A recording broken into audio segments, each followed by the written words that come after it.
Que feriez-vous si votre mère vous envoyait un message pour vous dire que votre mariage à 80 000 € était annulé juste parce que votre petit frère veut organiser sa fête ce jour-là? Quant à moi, j'ai simplement répondu, d'accord, très bien, et voici la vérité derrière tout ça. Ton mariage est annulé. Ma mère m'a envoyé ce SMS, ton frère a fixé sa fête de fiançailles le même jour. J'ai fixé mon téléphone, je l'ai relu 2 fois, puis j'ai fait quelque chose qui a apparemment choqué toute ma famille. J'ai répondu, c'est d'accord. 18 mois de planification, de contrat, d'acompte, de rendez-vous avec les prestataires, casés entre 2 audiences au tribunal. Ma fiancée et moi avions investi environ 80 000 € de notre propre poche, et ma mère m'annonçait que mon mariage était annulé comme s'il s'agissait d'un simple rendez-vous chez le dentiste. Elle pensait sans doute que je pouvais juste décaler ça comme une visite de routine. Alors, j'ai dit que c'était d'accord. Puis, j'ai épousé ma femme ce jour précis. Quoi qu'il en soit, je ne leur ai rien dit et j'ai posté les photos de notre lune de miel pendant qu'ils essayaient de comprendre comment arrêter une cérémonie qui avait déjà eu lieu. Salut Reddit. Je m'appelle Hugo. J'ai 34 ans aujourd'hui, mais j'en avais 32 quand tout cela s'est produit. Je suis avocat spécialisé dans les litiges à Nantes. C'est une ville dynamique, on a de bonnes équipes de sport, mais ce n'est pas l'endroit où les gens viennent passer leurs vacances par pur hasard. Je passe la plupart de mes journées dans des salles de conférences sans fenêtres et des couloirs éclairés au néon à me disputer au sujet de contrats que d'autres personnes n'ont pas pris la peine de lire. Je suis aussi l'aîné de 2 frères. Mon cadet, Bastien, a 30 ans. Et si vous demandiez à mes parents de nous décrire, ils diraient quelque chose comme « Hugo est quelqu'un sur qui on peut compter ». Bastien est spécial. Vous entendez probablement déjà la sirène de l'enfant roi au loin. Je raconte cette histoire maintenant parce que ma femme et moi venons de fêter notre 2e anniversaire de mariage. Nous sommes allés dîner, nous avons porté un toast avec un champagne bon marché, nous avons fait défiler nos photos de mariage, et à un moment donné, elle a plaisanté. Tu crois que ta mère raconte encore aux gens qu'on s'est mariés en secret juste pour éviter les conflits? J'ai ri, puis j'ai réalisé, non, ce n'était pas une fuite, et ce n'était certainement pas par méchanceté. Il s'agissait de refuser enfin d'être la roue de secours de la famille. En grandissant, les rôles étaient assez clairs. J'étais l'enfant qui faisait ses devoirs sans qu'on lui demande, qui n'oubliait jamais ses autorisations de sortie, qui faisait du babysitting gratuitement. Si quelque chose tombait en panne, que ce soit l'ordinateur, la voiture ou une relation amoureuse, tout le monde disait « Demande à Hugo. Il va arranger ça ». Bastien était l'enfant qui avait juste besoin d'un peu plus de temps. Un peu plus de compréhension au lycée quand il séchait les cours. Un peu plus d'argent à la fac quand il oubliait de payer son loyer. Un peu plus d'espace quand il changeait de boulot tous les 4 matins pendant 3 ans parce qu'aucun de ses patrons ne comprenait sa créativité. Mes parents ne sont pas des méchants de dessins animés. Ce sont des gens ordinaires de la banlieue nantaise qui ont travaillé dur. Mon père est électricien, ma mère est infirmière. Ils ont payé ce qu'ils pouvaient pour ma licence. Et quand j'ai été admis en master de droit, nous avons tous convenu que je prendrais des prêts parce que l'argent était rare. Pas de rancœur. J'ai signé les papiers, j'ai bossé dur, j'ai obtenu mon diplôme. Puis, pendant ma 2e année de master, Bastien a abandonné son école de design graphique à l'autre bout de la France parce que, selon lui, l'ambiance ne lui correspondait pas. Il est revenu à la maison, a vidé une carte de crédit que mes parents gardaient uniquement pour les urgences, et a démoli leur voiture 1 mois plus tard. J'ai appris tout cela quand ma mère m'a appelé en pleurs parce que la banque menaçait de les poursuivre à cause de la carte. L'assurance auto avait fait grimper leurs cotisations et ils prenaient du retard sur le crédit de la maison. Je me souviens d'être assis sur le sol de mon minuscule appartement d'étudiant, entouré de codes civils et de recueils de jurisprudence, à l'écouter sangloter au téléphone. Hugo, mon chéri, tu es tellement doué pour ces choses-là. Peux-tu regarder les papiers? Peut-être appeler quelqu'un. Ton frère ne le pensait pas. Il est juste vite dépassé par les événements. Alors, j'ai fait ce que j'ai toujours fait. Je suis rentré ce week-end-là, j'ai organisé leurs factures, j'ai appelé la banque, j'ai discuté avec l'assurance, j'ai rédigé une lettre de demande de délai de grâce et j'ai mis en place des plans de paiement. Je n'ai pas payé les dettes, j'en étais littéralement incapable, mais je leur ai donné une feuille de route. J'ai aussi fait l'erreur d'être trop efficace. À partir de là, chaque fois que Bastien faisait une bêtise, problème de bail, souci avec les ressources humaines, accident de voiture, chèque sans provision, mes parents m'appelaient en premier. Pas lui, moi. Dis-nous juste ce qu'il faut dire, murmurait ma mère en haut-parleur pendant que mon père grommelait en arrière-plan. Si jamais je suggérais que Bastien devrait peut-être participer à l'appel, c'était toujours « il a honte, Hugo ». Ne rend pas les choses plus difficiles pour lui. 10 ans plus tard, je suis avocat collaborateur dans un cabinet correct. Je ne roule pas sur l'or, mais je rembourse mes prêts. J'ai un appartement avec des meubles assortis et j'achète des courses qui ne proviennent pas exclusivement du rayon premier prix. J'ai rencontré Manon lors d'un barbecue chez des amis. Elle est kinésithérapeute, chaleureuse, drôle et d'une franchise brutale d'une manière dont je ne savais pas que j'avais besoin. Lors de notre 3e rendez-vous, après que j'ai raconté une histoire sur la façon dont j'avais réparé une énième bévue de Bastien, elle m'a demandé « Alors, à quel moment vas-tu les laisser se débrouiller seuls ?» J'ai balayé la question d'un revers de main. C'est juste plus simple si je m'en occupe. Elle m'a lancé ce regard, sans jugement, juste curieux, plus simple pour qui ? Cette question est restée dans un coin de ma tête pendant les 2 années suivantes. Mes parents aimaient bien Manon. Elle a ce genre d'énergie sympathique instantanée qui fait que les serveurs lui racontent leur vie. Mais dès le début, j'ai remarqué une différence. Quand Manon parlait de sa sœur cadette, il y avait des limites. Non, elle ne peut pas squatter notre canapé pendant 6 mois. Elle doit apprendre à payer son loyer. Non, nous ne nous porterons pas caution pour sa voiture. Entendre cela à voix haute, c'était comme entendre quelqu'un parler une langue que je comprenais mais que je n'avais jamais eu le droit d'utiliser. J'ai demandé Manon en mariage d'une manière qui ne ferait pas rêver Instagram. Nous étions tous les deux épuisés un dimanche soir, affalés sur le canapé, et j'ai juste lâché « Tu veux qu'on fasse ça pour toujours ?» en lui tendant une bague. Elle a ri et pleuré en même temps, ce qui lui ressemble tout à fait, et a dit oui. Notre règle dès le départ était la suivante, nous payons notre propre mariage. Pas de conditions imposées, pas de « comme nous contribuons, nous avons le droit d'inviter ton collègue de 1998. » Ses parents ont proposé de couvrir le dîner de répétition et sa robe. Mes parents ont dit qu'ils aideraient là où ils le pourraient, mais je ne comptais pas là-dessus. Nous avons trouvé un lieu que nous adorions, un ancien espace industriel avec de grandes fenêtres et des poutres apparentes sur l'île de Nantes, et nous l'avons réservé pour un samedi de juin, environ 18 mois à l'avance. Nous avons signé des contrats avec le traiteur, le photographe, le DJ, la fleuriste, toutes les pièces du puzzle. Nous avons fait un tableau Excel. Le coût total, incluant la nourriture, le bar, la décoration, tout, était d'environ 80 000 €. Ce chiffre fait halter certaines personnes. Pour le contexte, nous pouvions nous le permettre. Nous avions tous les deux économisé pendant des années. Était-ce une somme importante ? Oui. Était-ce irresponsable ? Non. Nous ne nous endettions pas pour cela. Environ 2 mois après avoir réservé le lieu, Bastien a commencé à sortir avec une femme nommée Chloé. Elle était assez gentille, avec une énergie de micro-influenceuse, sans avoir le métier qui va avec. En 10 minutes de rencontre lors d'un dîner de famille, j'ai su 3 choses. Elle voulait une énorme bague, un immense mariage et une attention publique démesurée. Très bien, ce ne sont pas mes affaires. 1 an avant notre mariage, Bastien et Chloé se sont fiancés.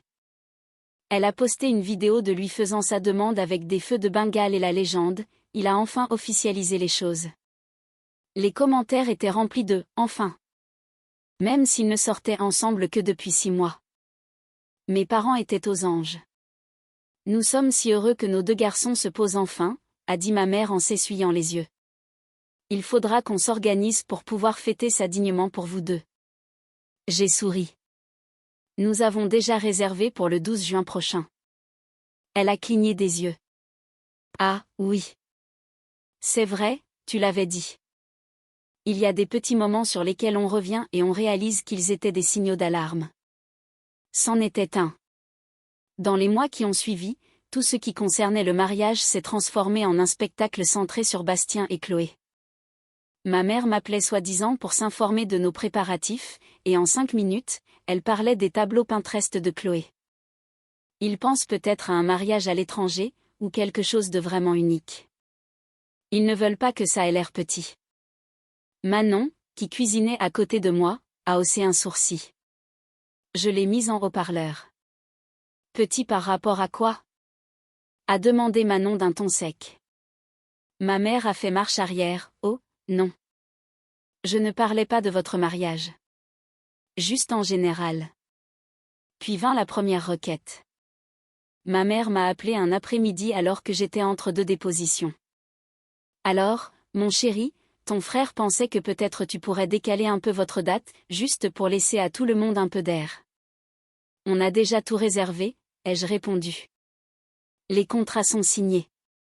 On perdrait les acomptes. Eh bien, peut-être que le domaine comprendrait. Tu es avocat, tu sais comment parler aux gens. Je me suis pincé l'arête du nez. Maman, les contrats ne sont pas une question de compréhension. C'est une question de date, d'argent et de signature. Nous nous sommes mis d'accord sur le 12 juin. Elle a soupiré. Tu es si rigide parfois, Hugo. Tu ne peux pas au moins demander? Non, ai-je dit, et cela a ressemblé à une minuscule révolution.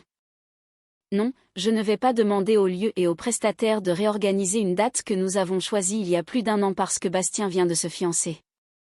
Elle est devenue silencieuse. Ton frère a l'impression que tu n'es pas heureux pour lui. Je suis heureux pour lui, ai-je dit. Son bonheur n'exige pas que j'annule 18 mois de planification. Nous avons mis fin à l'appel poliment. Je t'aime, maman. Je t'aime aussi, mon chéri. Mais j'ai raccroché avec ce nœud familier dans l'estomac. Au cours des mois suivants, un schéma s'est dessiné. Chaque conversation sur notre mariage se transformait en une négociation autour de celui de Bastien.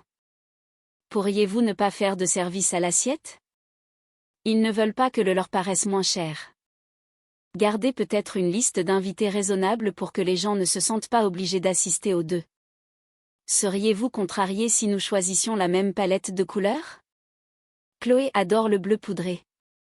C'était comme si notre mariage était une cellule de tableur Excel qu'ils devaient modifier pour équilibrer leur formule. Manon voyait clair dans leur jeu. Ils traitent ton mariage comme une option, a-t-elle dit un soir alors que nous vérifions notre budget pour la 3e fois. Comme quelque chose qu'ils peuvent déplacer sur un calendrier.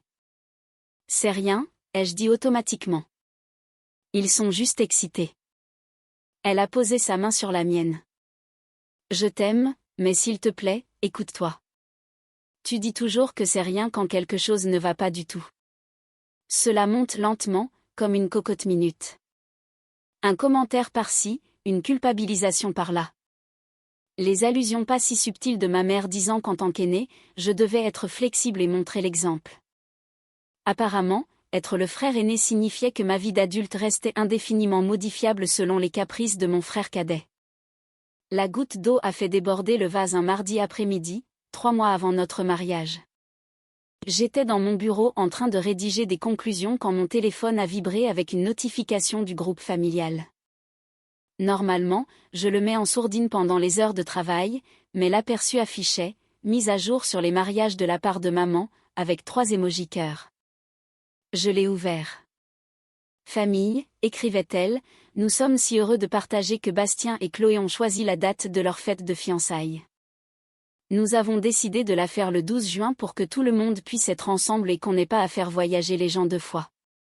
Nous considérerons cela comme le principal événement familial et nous fêterons Hugo et Manon proprement plus tard, quand ce sera moins mouvementé.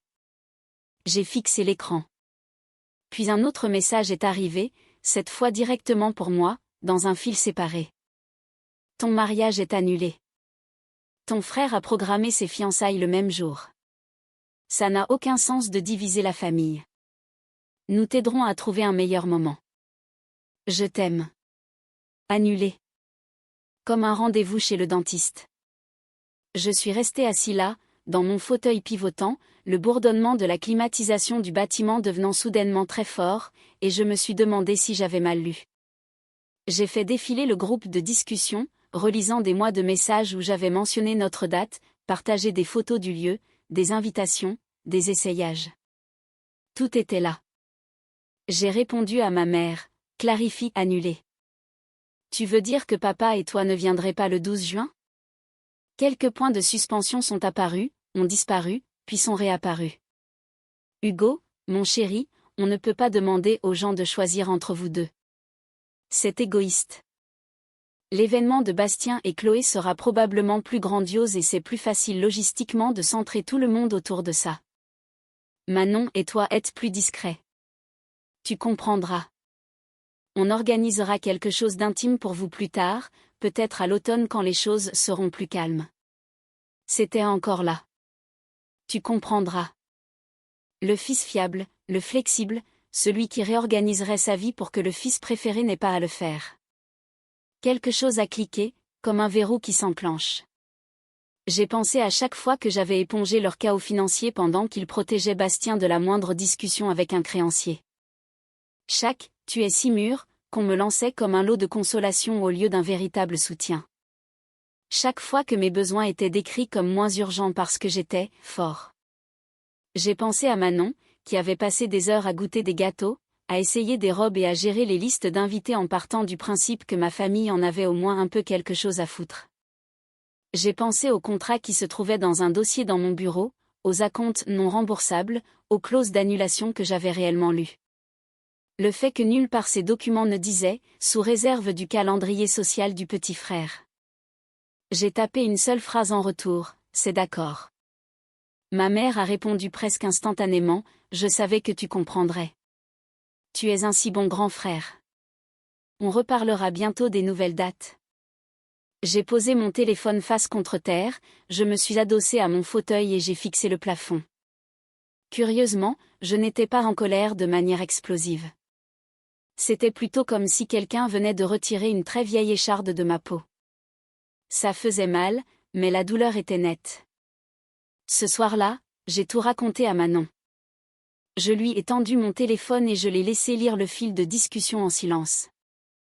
Elle a terminé, a posé le téléphone avec précaution et m'a regardé. D'accord, a-t-elle dit. Nous avons plusieurs options.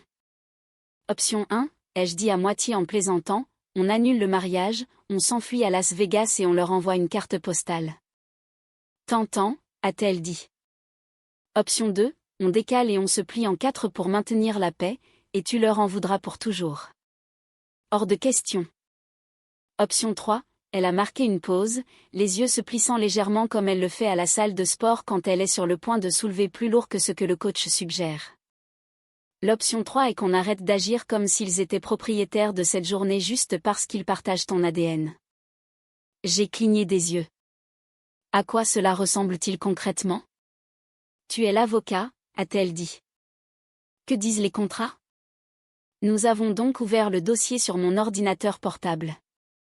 Le lieu, solde total du 30 jours avant, aucun changement de date sans une pénalité de 50%. Le traiteur, payé par tranche, non remboursable. Le photographe, le DJ, la fleuriste, les locations, même histoire. Version longue, ai-je dit, si on annule ou si on déplace la date, on perd une somme astronomique. Et la version courte? A-t-elle demandé. J'ai refermé l'ordinateur. Version courte, le mariage a lieu le 12 juin. Elle a souri lentement. Bien. Maintenant, nous décidons juste de qui est invité au mariage que nous payons déjà. Nous n'avons pas élaboré de grands plans de vengeance. Pas de discours dramatique, pas d'ultimatum. Ce n'est pas notre style. Au lieu de cela, nous avons fait quelque chose que ma famille n'attendait absolument pas. Nous avons traité notre mariage comme s'il était le nôtre. Au cours de la semaine suivante, nous avons discrètement ajusté notre liste d'invités.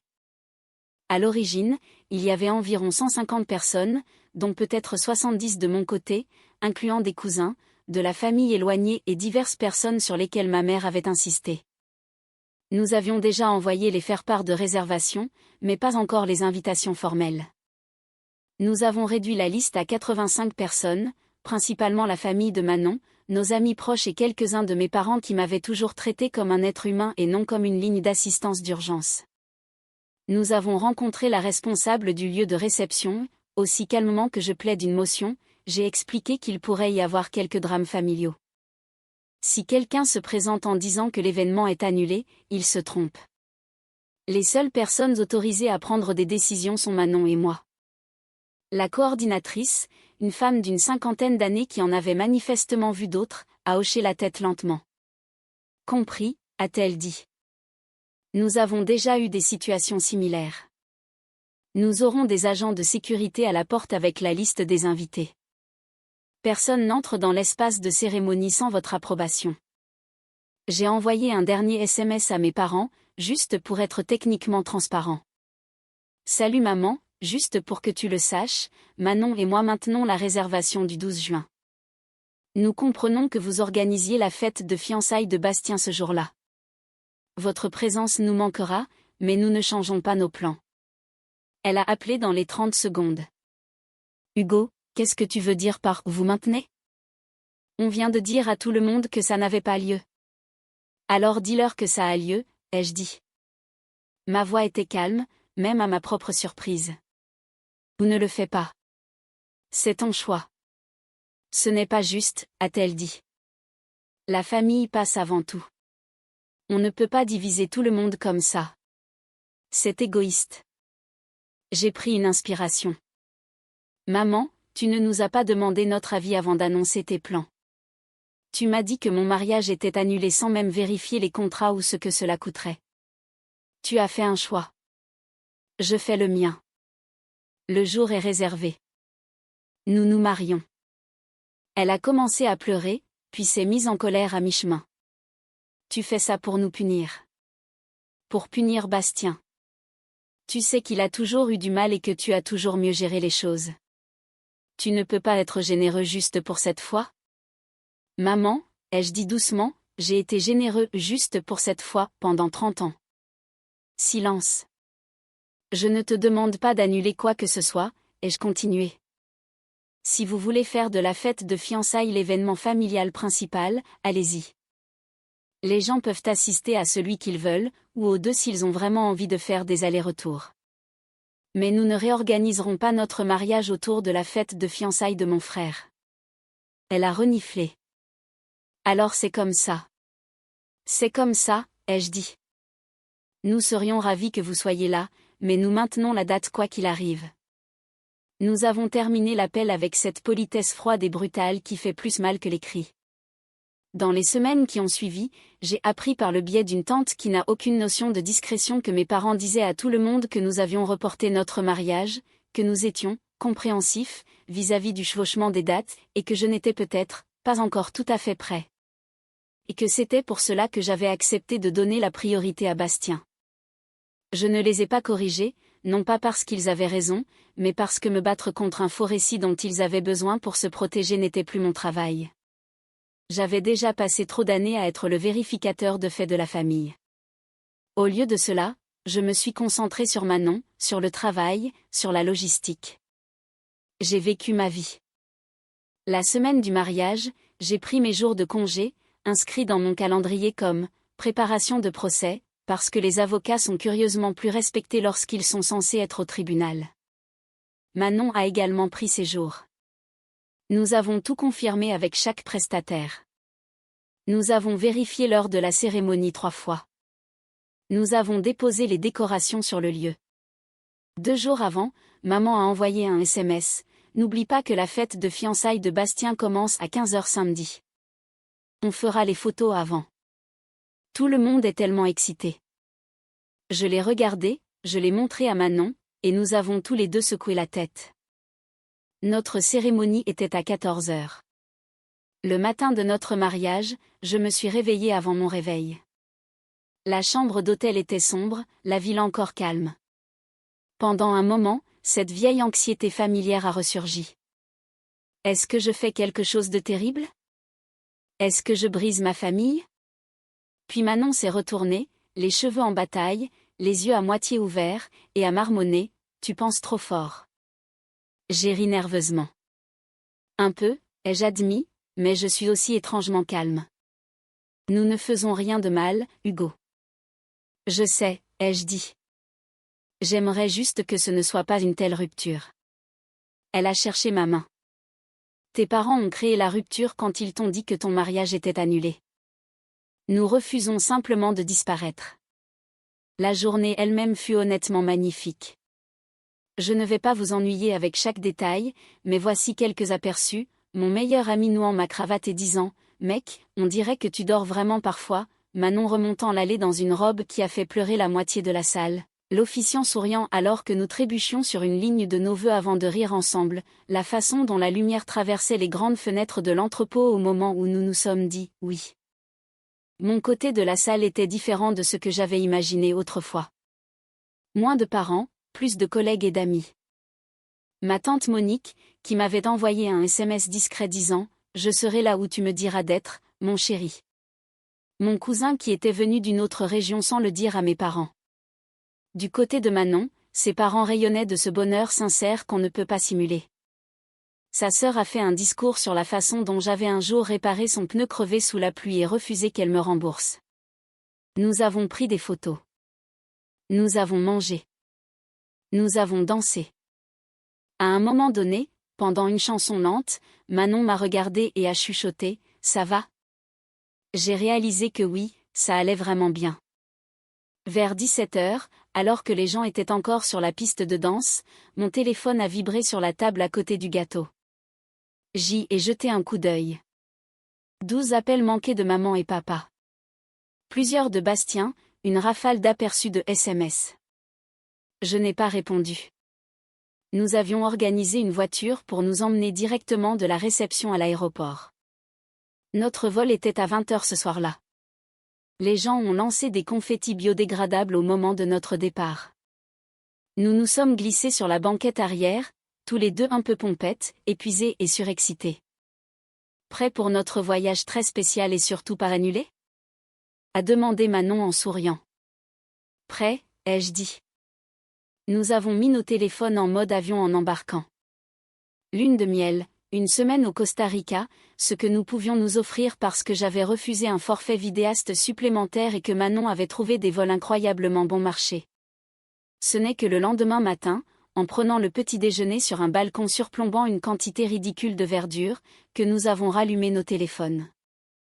Mon écran a explosé. De maman, où es-tu ? Appelle-moi maintenant. Tu fais vraiment ça ? Dis-moi que c'est une blague. Puis un nouveau, nous sommes allés au domaine pour arrêter ça et ils ont dit que vous étiez déjà mariés et partis. Comment as-tu pu ? De papa, ce n'est pas comme ça que la famille se comporte. Tu nous as pris en traître. De Bastien, waouh, mec. Tu ne pouvais pas me laisser mon jour de gloire ? Tu as fait pleurer maman à ma fête de fiançailles. La fête de fiançailles, d'ailleurs, avait apparemment commencé en retard parce que mes parents s'étaient d'abord rendus sur le lieu de notre mariage pour mettre un terme à ce non-sens. La tante Monique a encore fourni les commentaires, au moment où ils sont revenus, une partie des invités était confuse, le traiteur était agacé, et Chloé était furieuse que son planning de photos soit ruiné. Rien de tout cela n'était mon intention, mais c'était la conséquence naturelle des choix qu'ils avaient faits. J'étais assis là, sur ce balcon, les sons de la jungle étrangement apaisants, et je faisais défiler les messages. Mon cœur battait fort, mais pas par panique. C'était un mélange d'adrénaline et de soulagement. Manon m'a regardé. C'est grave ? A-t-elle demandé. Intense, ai-je répondu. Je lui ai tendu le téléphone. Elle a lu, les lèvres serrées, puis a hoché la tête une fois. Tu veux répondre maintenant ? Plus tard ? Pas du tout. J'y ai réfléchi. Je suis avocat, je n'aime pas laisser les choses ambiguës pour toujours. Mais je ne voulais pas non plus me lancer dans une dispute en majuscules sur WhatsApp. J'ai tapé un message de groupe à mes parents et à Bastien, je suis désolée que vous soyez contrariés. Manon et moi vous avons dit il y a des mois que nous maintenions notre mariage le 12 juin. Vous avez choisi d'organiser un autre événement le même jour et de dire aux gens que notre mariage était annulé sans notre consentement. Nous avons poursuivi avec la date que nous avions réservée et payée. Nous aurions aimé vous avoir parmi nous. Cette offre tient toujours pour les futures étapes de la vie si des limites saines sont respectées. Pour l'instant, nous sommes en lune de miel et nous ne serons pas beaucoup sur nos téléphones. On se parle à notre retour. Je l'ai lu à voix haute pour Manon. Trop dur ? Ai-je demandé. C'est factuel, a-t-elle dit. Tu n'insultes personne. Tu décris ce qui s'est passé. J'ai cliqué sur envoyer. Ma mère a répondu presque immédiatement, même si j'avais dit que nous ne serions pas sur nos téléphones, je n'arrive pas à croire que tu joues la victime. Tu nous as embarrassés devant tout le monde. Ne prends pas la peine de revenir nous voir pendant un moment. J'ai posé le téléphone face contre terre et j'ai regardé les arbres. Manon a cherché ma main à nouveau. Tu vas bien ? Honnêtement, ai-je dit, oui. Pour la première fois, je crois que ça va vraiment. Dans les semaines qui ont suivi notre retour, les retombées se sont déroulées de manière prévisible. Nous avons réduit les contacts avec mes parents. Pas de blocage, juste une prise de distance. S'ils envoyaient des paragraphes accusateurs, je ne répondais pas. S'ils envoyaient quelque chose de neutre comme « J'espère que vous allez bien », je répondais poliment. J'ai refusé de revenir sur la décision. La famille élargie a commencé à nous contacter discrètement. Ma tante a appelé. Pour ce que ça vaut, a-t-elle dit, ta mère a dit à tout le monde que vous aviez accepté de reporter. Quand Monique et moi avons réalisé que vos invitations n'avaient pas changé, nous avons fait le rapprochement. Nous sommes fiers de vous pour avoir tenu bon. Un cousin m'a envoyé un message privé sur Instagram, votre mariage avait l'air incroyable. Je suis désolée, j'ai cru à l'histoire du report. Si j'avais su, j'aurais été là. Même quelques amis de mes parents, des gens que je connaissais depuis l'enfance, nous ont envoyé des cartes adressées uniquement à nous, disant des choses comme « Nous avons entendu dire qu'il y avait eu une certaine confusion. Nous sommes heureux que Manon et toi ayez fait ce qui était bon pour vous. » Pendant ce temps, Bastien et Chloé ont eu leur propre drame. Apparemment, pendant la fête de fiançailles, plusieurs invités ont demandé pourquoi mon mariage avait été annulé. Quelqu'un a lâché que non, il ne l'avait pas été, mes parents avaient juste décidé de ne pas y aller. Chloé était furieuse que son jour spécial soit éclipsé par des questions sur nous. Bastien était furieux contre moi pour avoir causé cela, malgré le fait que j'étais physiquement dans un autre pays. Je n'ai pas répondu à ces SMS de colère au-delà d'un seul message, je n'ai pas demandé à papa et maman d'aller sur le lieu de mon mariage. C'était leur décision. Un an plus tard, le mariage de Bastien et Chloé a effectivement eu lieu à une date complètement différente. Nous avons été invités techniquement. L'invitation est arrivée avec un post-it de maman, cela signifierait beaucoup pour moi si vous faisiez un effort pour mettre tout cela derrière nous. Nous avons envoyé un cadeau de leur liste de mariage, un beau cadeau. Nous n'y sommes pas allés. J'avais un procès cette semaine-là, ce qui était vrai. Mais même si je n'en avais pas eu, nous n'étions pas prêts à faire semblant que tout était normal juste pour qu'ils puissent avoir de jolies photos. Avec le temps, les choses se sont stabilisées. Pas d'une manière de réconciliation digne d'un conte de fées, mais d'une manière adulte, réelle et un peu désordonnée.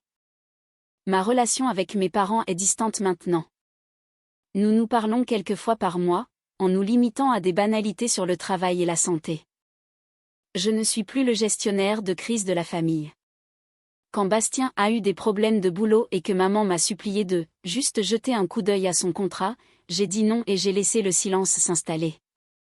Manon et moi avons acheté une petite maison qui craque un peu et nous l'avons remplie de photos de gens qui étaient réellement présents pour nous, pas de ceux qui ont essayé de nous annuler. Merci d'avoir écouté l'histoire.